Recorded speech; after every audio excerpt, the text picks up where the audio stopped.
Hi. Hi. I was here. I didn't know if you could see me. I don't know why it didn't pop up for me. I trust you. You're on time. I was like, I'm here. I know. Thank you for saying that. How are you? Good. How are you? Not good. Miss you for hugs. So you made a big promise to everybody. I did. Yes, you said that we would get a glimpse of the 7-month bump. Well, okay, I wouldn't call it a bump. I would call it more of like a, excuse the mess in here. That's a bump. That's a bump. It's like a, not a baby in there, then we have a problem. That is, I can't believe it. I can't believe it. It's so uncomfortable. Oh man, you're saint for doing this. Seriously, thank you so much. I'm so happy to do it. Is my connection okay? Yeah, you look great. You sound great. Can you see the comments scrolling? Yes. Well, if I look great, then you look amazing. Matters most, obviously. Okay, cool. So I know your time is limited. So I want to jump right in and just talk about comedy because, as you know, most of my world has been in drama, like the sci-fi, post-apocalyptic stuff.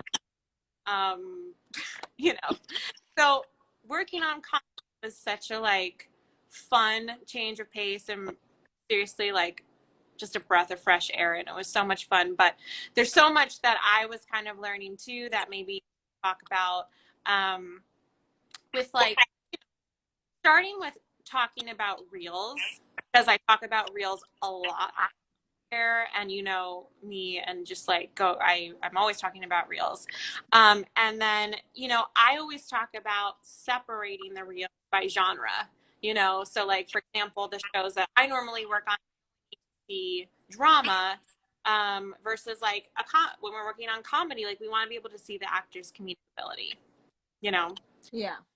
So that's what I talk about a lot. But with a comedy reel, I kind of want to just talk about this because I also say sometimes I see actors put a scene that maybe is a little bit more lighthearted because it doesn't quite fit in drama. It's not largely emotional and we're seeing, so they put their comedy. But is that helpful? Because I know when we were kind of looking for actors who are good with comedic material, you kind of have to see that, right? Yeah, I mean, I think if you're going to separate your reels out, which you should, especially if you have enough material to do that with, why not? Right.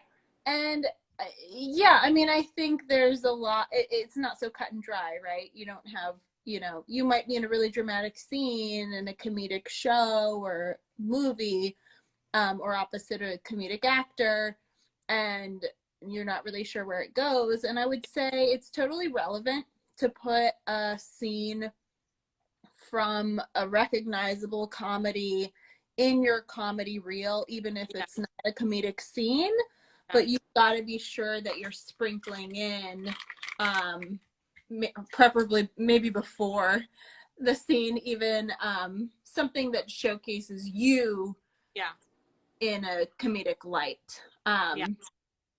So the credit is relevant, but perhaps the performance needs to be sort of sandwiched between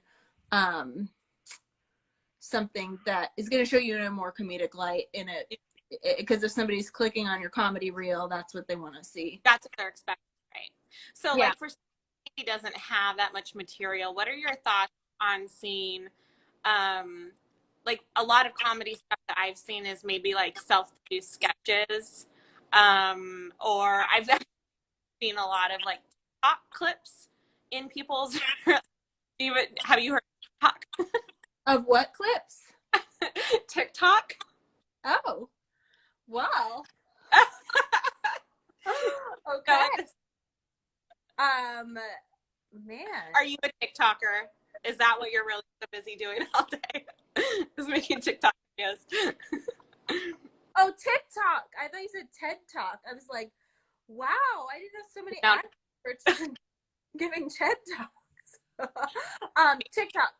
Okay, I'm fine with all that. I like to watch anything, but I know you and I have talked about yeah, before to kind of like bolster your reel more than anything else. If you don't have the kind of material that you think is going to get you a job and you need yeah, to set somewhere, just a really well produced self tape of you putting yourself in the best light that you get to choose what scene, you get to choose what you look like, you get to take as many takes as you want. You can yeah, really put yourself in the best light and just stick that on your reel. Slap that in there on your comedy and your drama reel if you like your scenes have the kind of meat yeah, that would get you a job.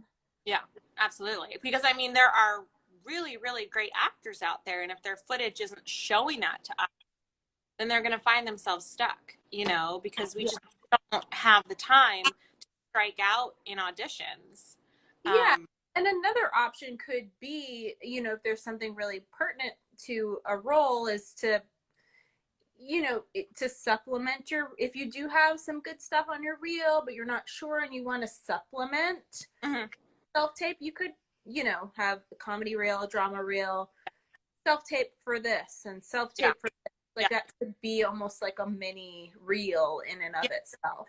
I've actually done that with talked to actors who didn't have any credits and they didn't have any footage yet, and they just graduated from acting school and they really wanted to get their feet wet, but they had nothing.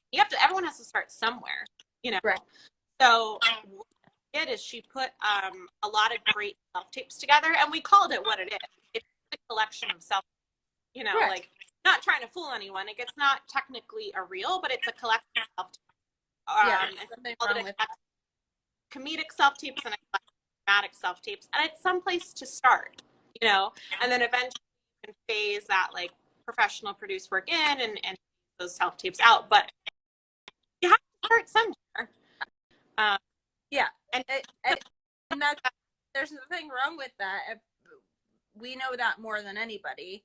Yes. And I would love to be the one to introduce somebody to the world because I saw their self-tape and it was amazing and they booked their first role that way. Yeah. I'm like, how cool, how it makes us look. Oh, I love it. I love it. Sure. I love it. I was like, what's that sneaky look on your face? That's amazing. Mama, go for it. It's like, we're here for it. What are you eating? Baked ziti.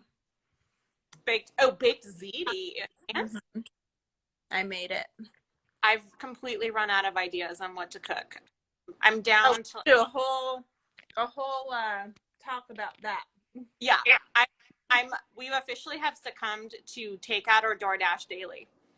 We've just accepted it as part of our life at this point. Oh my gosh, no! My cooking dinner is the only time I get to get away from the kids.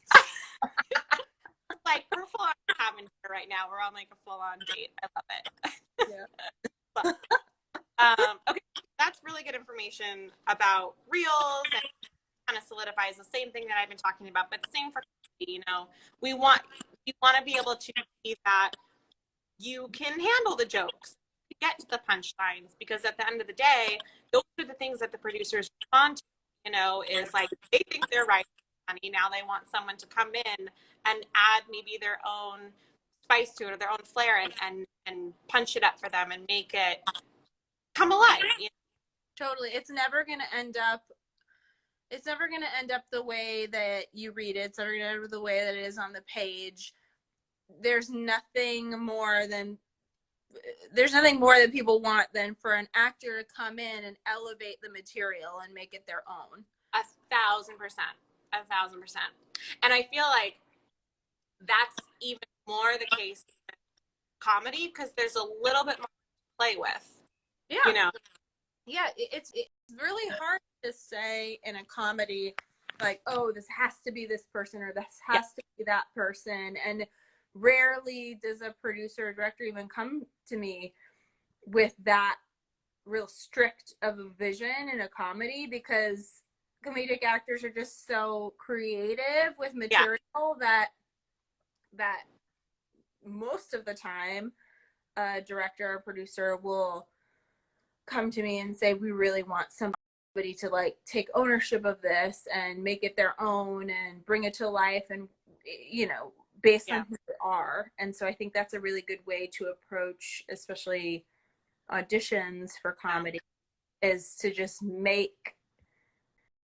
you've got to really make the character yourself in a way, because there's a level of authenticity that comes with that is exactly what people want. Exactly. So with that comes a lot of actors come in and want to add a little bit, maybe improvise. How do you feel about that? I like it. As long as it's not, changing the fabric of the scene, and it's not like getting too off book to where you start to wonder, like, can this person be on book? I wouldn't like veer too far necessarily, but just change words around or just like add little things here or there. Yes, of course, I totally welcome that. And if for some reason it's too far, I might say, okay, that was hilarious, that was great, let's try one that's totally on book now. But I don't, especially just because like you're just coming in for me, usually like the producers and the directors are never in the room hardly ever anymore, which is great for actors, I think, because you have like tons of time and stuff to play with if there's something to play with there. And so I think be creative with it and add whatever you want, and we can always pull it back as long as it's in the right direction and it's good. If you're adding kind of stuff and it's terrible, then we're probably not gonna go any further. But but it's fun to see. Yeah, I always say that because it's a little bit less pressure. We simplified it a little bit. It's like, well, I can go run after him and bring him back, and you know what I mean. So that happens, but that's the nice thing about not having producers in the room, is like we can work together. Now you're good, people said. Okay, thanks for catching that. I go off on a tangent sometimes. I have no idea. Okay, we're back. Anyway, what I said wasn't important. I was basically agreeing with you. I gathered what you said, though. Yeah, it's nice to have the freedom to work with the actors. Because sometimes you really know the people coming in, and so you know what certain actors can be capable of, and maybe the first looking for what the director is looking for, so you can kind of work with it a little bit, massage it a little bit in this very comfortable, secure space for them. Yeah, totally. Someone was asking about using a recent comedic self-tape on their reel, but it hasn't aired yet, and I always say can't do that, right? Because that's a recent comedic self-tape that hasn't aired yet. No, you can't do that. Yeah, and for those are kind of the things it has to have aired. Trust me, there are some things that I want to give actors, or if I'm ever teaching, like I want to use, but I can't use because it hasn't aired yet. So but that's kind of the only rule that you need to know about. What if you don't have any comedy material? Can you use some comedic moments from your dramatic scenes? So that's kind of what we were talking about before. Here, and I'll say kind of my responses, and I'm curious to hear what you would say. But you can, but if it's kind of like not serving you comedically, then I think the better option is to put some great comedic self-tapes on tape, right? Because if it's just like, oh, this is a more, like I said, lighthearted conversation, and you were saying, well, if it's like from really like credible comedy show, at least that shows, oh, she got cast in a great comedy show, she got great comedy. But that's not the case. You're probably better taping a really great comedic scene and showing that. What would you? Yeah, I agree. Or both, but like I see like a lot of really specific questions about what to put in there. I'll just like do a little quick over. Okay. I would totally watch stand-up comedy links. Totally would watch online sketches. I don't know that needs to go in your reel necessarily. It could just be its own link. But yes, it's really hard to watch like a live show taping at UCB. Yeah. I see people send that a lot, and it doesn't translate. It, Like sketches produced to posted online, yes. yeah. Material wise, to clarify what we were saying earlier, if it's something that has not aired that you auditioned for, I would not use it. You can use it like in a real person to person way. Like I've had agents and managers send me self tapes that people have done recently for my office. Yeah. I wouldn't put it in your reel for like, you know, distribution. You're not going to get in trouble for copyright by, you know, using any TV or movie material as either part of a, like you're not making money off of it, or you're not distributing it for any other purpose but to like show your work. I mean, I'm not a lawyer, so I'm not. So as long as I don't know, I'm just assuming like nobody. Anybody can get access to it, and you're not making money off of it, you know? Yeah. And somebody said, like, what if it never airs? Like, the pilot that never airs, it's fine. I think just be smart about it. Use your discretion. Yeah. I don't, like, if you had to sign an NDA to audition for something, like, don't use that material probably until after it comes out. You know, just use your discretion, because you don't want to, you know, put anybody in a bad position. But chances are it's fine. Yeah. Somebody said, is it good to have an audition reel too, like a compilation of best auditions? I don't think that that's necessary. I mean, that's kind of the same thing with, I don't know if that's something I would watch unless there's nothing else to watch. I would, if you're going to do something like that, I would just say, pick a scene, put it in tape so we can see the arc of the total of the character. Yeah. That's more, that's rich. Yeah. Rich, by the way, if you are going to use a self-tape in your reel, or like we talked about, have like a little selection of self, like you don't have to use the whole self-tape, you know, like use the part that you think best serves you. Like we're not going to be able to watch the whole thing anyway, you know? So just use the best part that you think shows you in your best light. We're not looking for like story arc, you know? How can you tell from a breakdown what kind of level comedy to use? Are there clues? What does that mean? I was hoping you would know that. Clarify. What level of comedy to use? Are there clues? That person can clarify, maybe. Yeah, if you want to clarify. When looking at like a resume, or? I don't know. We're stumped. Okay. There's some. Oh, I find I can do many levels. Is that the same? Yeah, totally. You in a self tape, sure. Was that clarification of that question?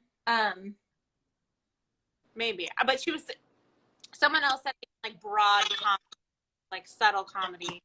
I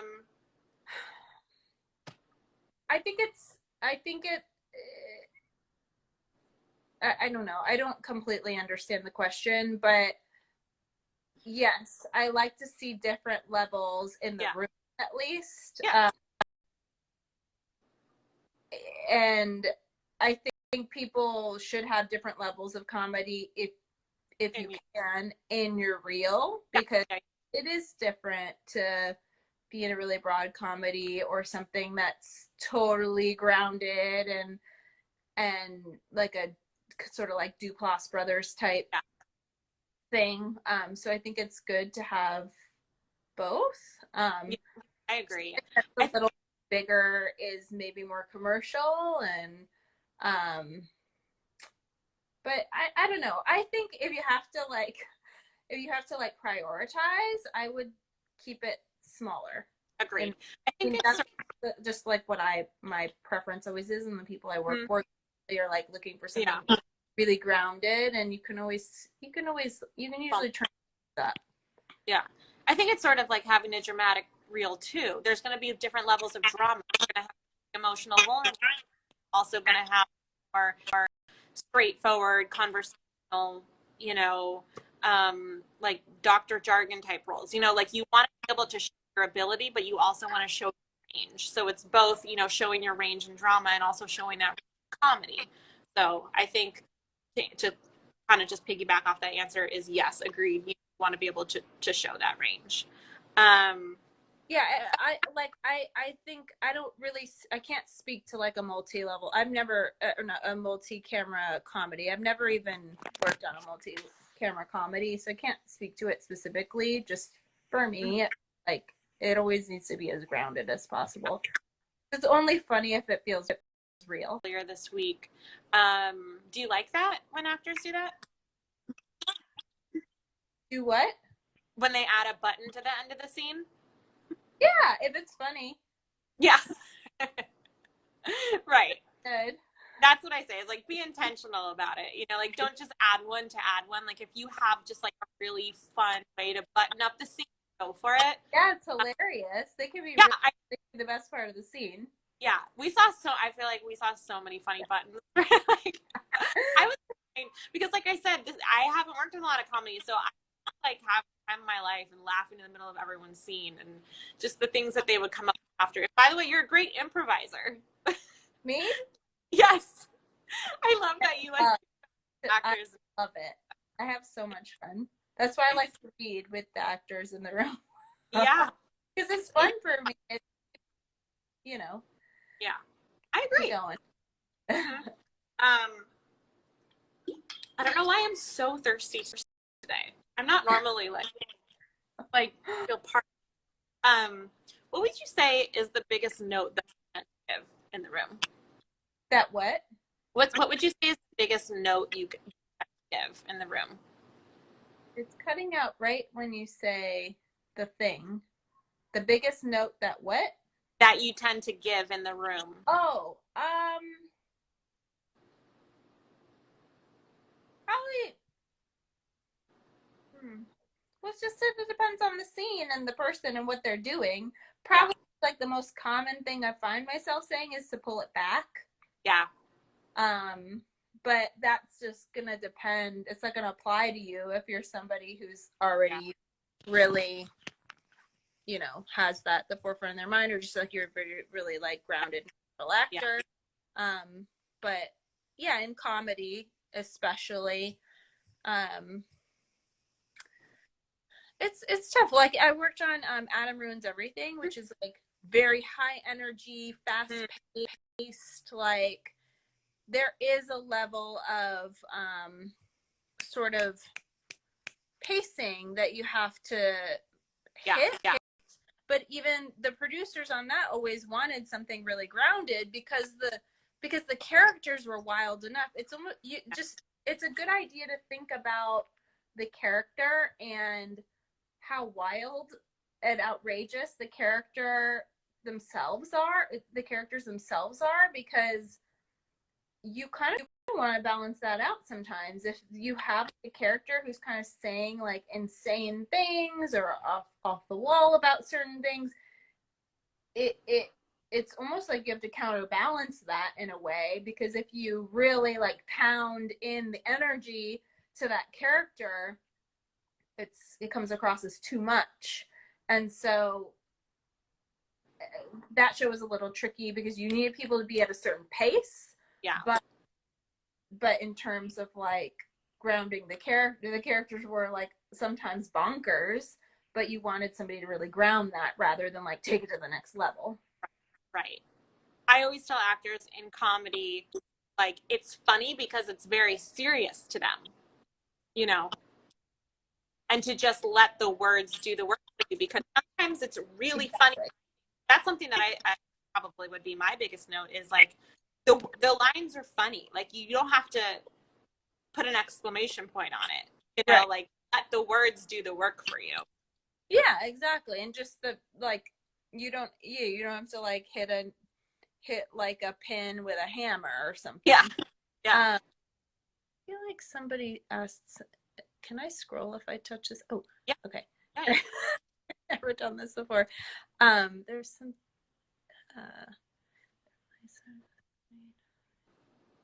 Um. Hold on. I have, well, while you're looking, I'm just going to put this on the screen.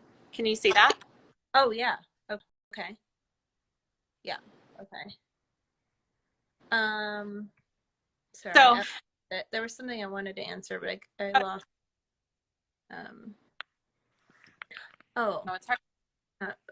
big or fast to go if it's a pilot. Okay. So something I just want to say, like a blanket thing that might be helpful is,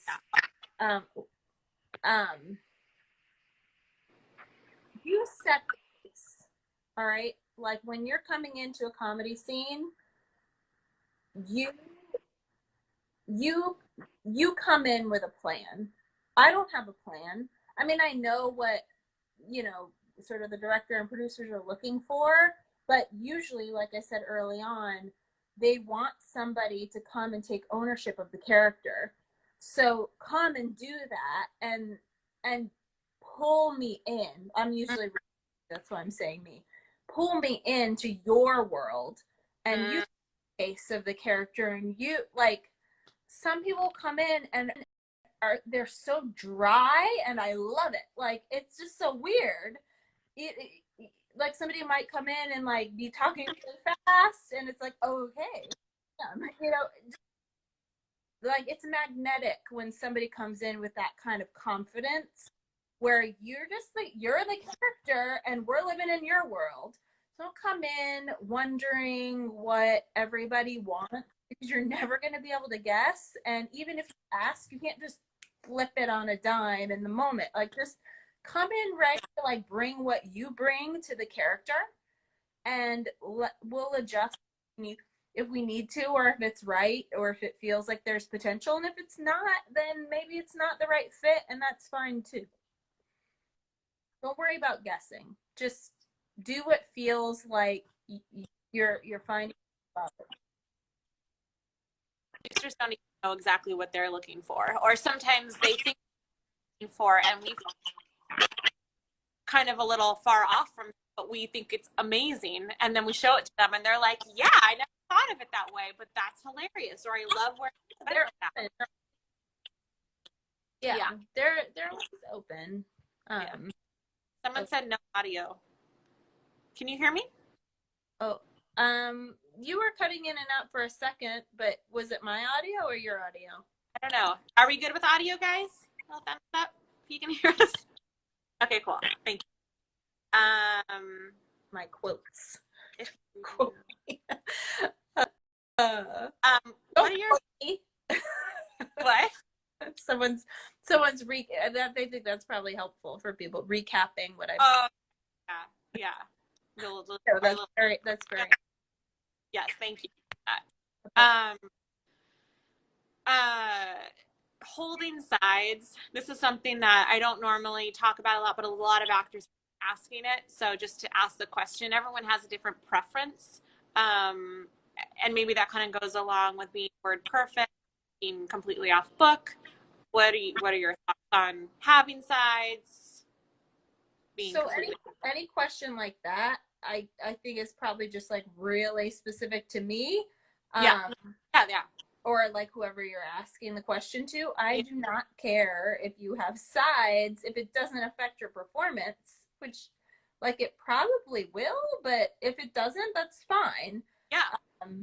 I feel like I wouldn't be able to be 100% into a scene if I was holding sides or not, totally memorized. But I understand their circumstances, and not everybody's totally prepared, or not everybody, not prepared, but not everybody's totally off book for every audition, and I do not care. It's just for you, as far as I'm concerned. If you want sides and that makes you feel better, and you feel like you'll give I just want you to give the best performance possible, because that makes my job easier. Yeah, I feel the same way, especially because we're usually so tight on you that we don't see the sides anyway. And especially if they're on the floor and a comfort to you, we're not in the scene, but if you're too far down too often, don't have room to play because you're so on the lines, obviously that limit you. Yeah. So Yeah. then to piggyback off that, what are some of your big Pet peeves? Do you say pet peeves? Yeah. I don't have any pet peeves, like, specifically, because I feel like there's some things that annoy me that if one actor does them and doesn't do a good job, and then if a different actor is great and did the same thing, it wouldn't bother me. Right. So it all has to do, my pet peeve is if somebody's not good. Yeah. That's all I care about. If somebody doesn't, I mean, of course, like, not everybody is right for the role, or not, you know, if somebody doesn't come in and take it seriously and do a good job, like, why are you there? So that's what I care about, is that somebody worked on it and is there to, like, present the best version of the scene for themselves, and whatever people come up with that they think is going to make the scene better, like, go for it, because it maybe it'll work. But you have to be willing to accept that maybe it won't work. Yeah, but I think that's good, because this is something I talk a lot about. All these different rules out there of you have to book the room, and, like, you have to do this and this and this, but, like, kind of, you know, kind of goes in line with what I talk about, is at the end of the day, we just need great actors.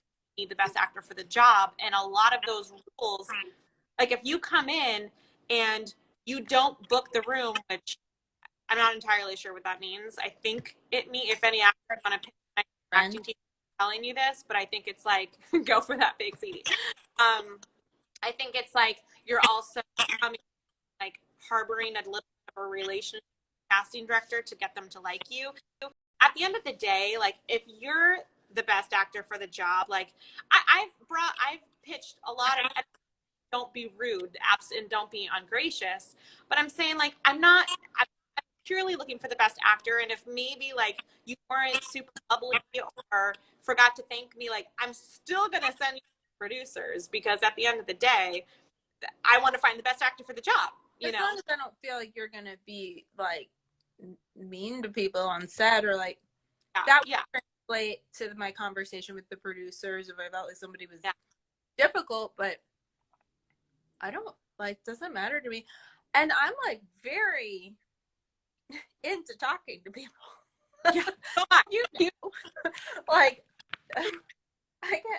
I talk to people a lot. I'm friends with a lot of people that come in, and I like when people are nice, but it does not matter to me in terms of that's the role. Right. If you want to come in and you just want to do the scene and you don't want to be taken out of it, okay, I'll say this because I say this. This is, like, my whole thing. You can quote me. Okay. So if you've seen me have an interview or anything before, I have already said this to you, that my best advice is you need to be able to you need to be at the level of preparation where you can go into a room and walk in, do the scene, and walk out without you saying a word to anybody and anybody saying a word to you. It's not that that's going to happen, but that's the mental space that you need to be, and that's the confidence you need to have in your take on the character. And yes, if you need to ask a question, that's fine. But just in terms of your level of preparation, that's sort of a good way to sort of measure where you're at when you walk into a room. You walk into the room, nail the scene, walk out of the room. And if somebody, by the way, just wants to do that and doesn't want to talk to me, that's fine. If somebody nails the scene, I will be thrilled. I know. Don't care if they were friendly or not. As long as they're rude or mean. Yeah. I wouldn't feel comfortable passing that tape. I wouldn't feel comfortable giving the producer directors an actor who. So someone just said, I think booking the room means that you did a good job. The director liked you. You weren't weird. You weren't a good for that particular role. Okay. So what they're saying is they did a good job, but they weren't right for it. So that means booking the room. I, Hmm. I always forget. So, okay. I mean, That's sure. right. That's good. Yeah, that's fine. You I can mean, that control happens. that. So Yeah, yeah. Sometimes actors come in and they're not right for it, and we bring them back. If you want to call that room, cool. I think That just don't worry about the things you can't control. yeah, yeah, 100%. Which is easier said than done, you know. Because I don't control a lot of things either, by Yeah, the way. yeah. I know. Well, a lot of him love acting. Well, you have seen me jump up and down after an that happens, and it's nothing that the actor did wrong. It's not even that they're not right for it. It's just they just responded to someone else, and we don't ask why. You know, it just is what it is. But we would So definitely do that for something else. for sure, for sure. Okay. It's my Has quote. an actor ever walked in like this is my role? I've heard people. Oh, yeah. So when an actor walks in and they're like, they don't say it quite usually that confidently, but they'll come in and they'll say like, by the way, this is so me or something like that. Right? Has that happened to you? Yeah. Oh, yeah, probably. I don't really recall that specific. I know people like really relate to characters, and I think it's great. Yeah. That's fine. You could say it. You don't have to say it because Yeah. you could just show. Yeah. That's probably the good takeaway is like it doesn't I'm the same way. I'm not a big stickler to any sort of rules or anything. So come in and you're really excited about it. Cool. Or if you feel it and you don't want to tell me, cool. Like, just you can just show us that this is your role. I think you need to be thinking about yourself, not Yeah. thinking about what is this person like, what is the pet peeves, what are the rules. I think you need to be thinking about how to optimize your performance. Yeah. Is that building sides for some people? Does that mean there are limits, like don't bring a gun, because you feel like, oh, it'll really put me in the right mindset. Although I have had people bring guns and ask, like fake ones, and ask if they can bring them out or whatever. I'm a hard pass. Hard pass. Yeah, that's probably for the best. But just do whatever you need to. Can I use myself? Like, yes, of course. Whatever you want to do, whatever is going to make your performance the best possible performance. I will not stand in your way. And I just want you to have the best opportunity to get the best take on camera, because that makes my job easier, and that's good for all of us. Yeah. What? So I know that you've got a whole trail of kiddos waiting for you, so I'll try to wrap it up. I have 15 minutes. Okay, great. Okay. So we'll end.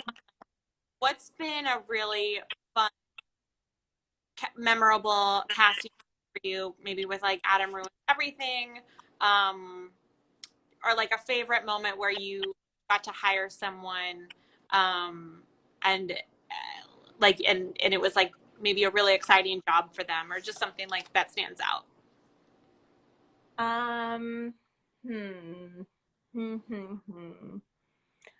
Well, I got really excited when we'll see. Are we supposed to? We can say who was hired and special, right? Yeah. Well, I won't use names, but there was like a role that was like written for this guy, and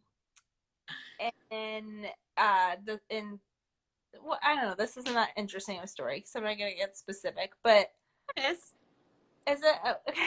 Well, I think it's nice because it gives them like yeah. I think they're all just hearing stories from our world is like is nice. So this probably isn't exciting for you all to hear, because we got to hire who was not an actor, but just the role was written for this guy that producers knew. The role, like, basically was him in every way. And talking about a different role. No, this is awesome. That's cool. Yeah. And it wasn't even like my idea or anything like that. It was just fun to see.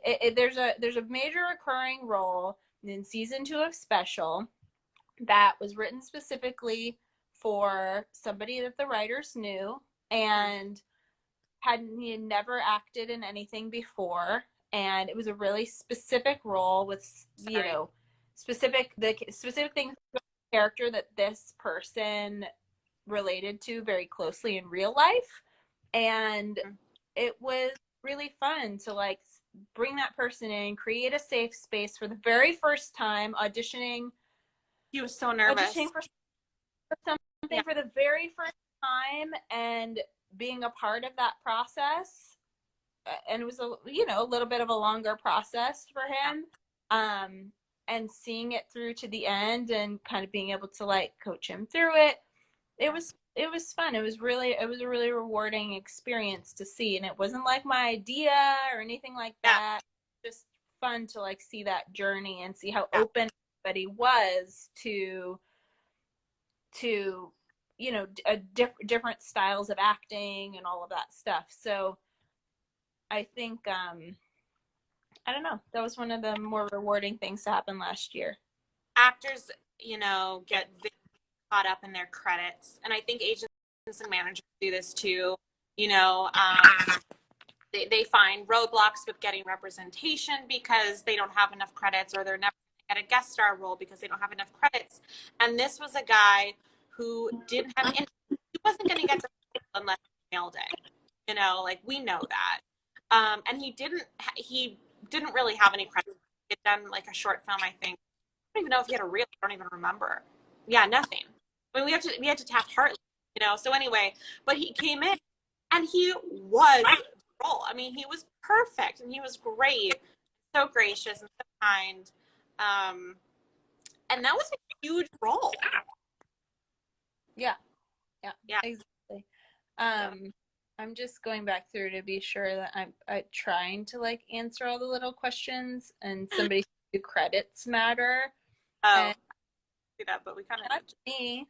I mean, that's a great question. If it's like a lead role in a movie and people need like a certain level of value from the talent in terms of credits, then yes. But for a guest star or co-star role, credits will often translate into somebody being a seasoned actor who's going to come in and do a really good job, but it doesn't matter ultimately, as you might have heard from our story. I sometimes don't look at the credits if it's a small role that I think it's more important to sort of get a certain look right, or I'm looking to fill the world a certain way, and I don't have this kind of person represented, or just looking for like real faces. Usually most of what I work on, people want real looks. They don't want it to be so polished, so it's kind of hard to find with actors. Headshots and stuff, so sometimes I'm just the headshots more than anything else, or the real like on camera. But I always say too, especially with smaller co-star roles, like everyone has to start somewhere, so if you're right for it and reel is showing some great ability, then why wouldn't I? And just like you said earlier, like, you want to be the director who finds the great actor, who hasn't been used all the time. So it's more exciting sometimes for those smaller roles to find someone really great. I remember on Criminal Minds, we hired this actress who didn't have any credits at all. She had just put together some self-tapes that she had done, or I think the agent sent me some self-tapes she had done. It was a co-star role, but it wasn't it was a bigger, it was more than 5 lines, but it was still like a one scene or something like that. Anyway, she came in. I brought her in because she had great self-tapes on her reel. And I was like, she's physically what they're looking for. She looks like she's a great actress. Like, why not? So we brought her in. She was amazing. Amazing. We did have a producer session for that show. The producers loved her. Whatever. The director took a break in the middle of his workday to come down to our casting and say, I just have to let you know, I know this is a small role, but that role that you hired for that one role like blew my mind. Oh my God, that's amazing. Yeah, and she had no credits, and he took time out of his day to come back and tell us that feedback, which by the way means so much to us, you know. So it just goes to show that credits don't matter all of the time, because that was and because of that one role, really hard time getting an agent, because you know how agents are with, I can't sign you without credits, yada yada yada. So finally she got that credit, and then that director was nice enough to say, I'm happy to use myself as a reference if you ever need it for agencies, which was, he's like a pretty popular TV director who a lot of people know, so that was so sweet of him.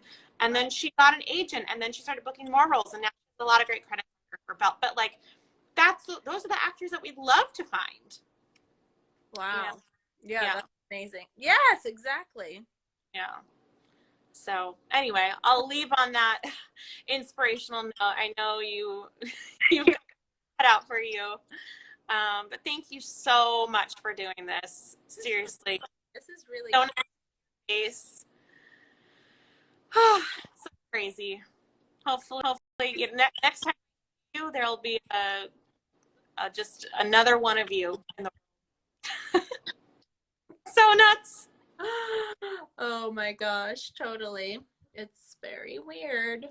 It's so great. No updates. Okay. All right. But kind of settled on the one. That one that you like. Yes. That's, if I can have it, you should have it. It's a great. This was so fun. Thank you guys.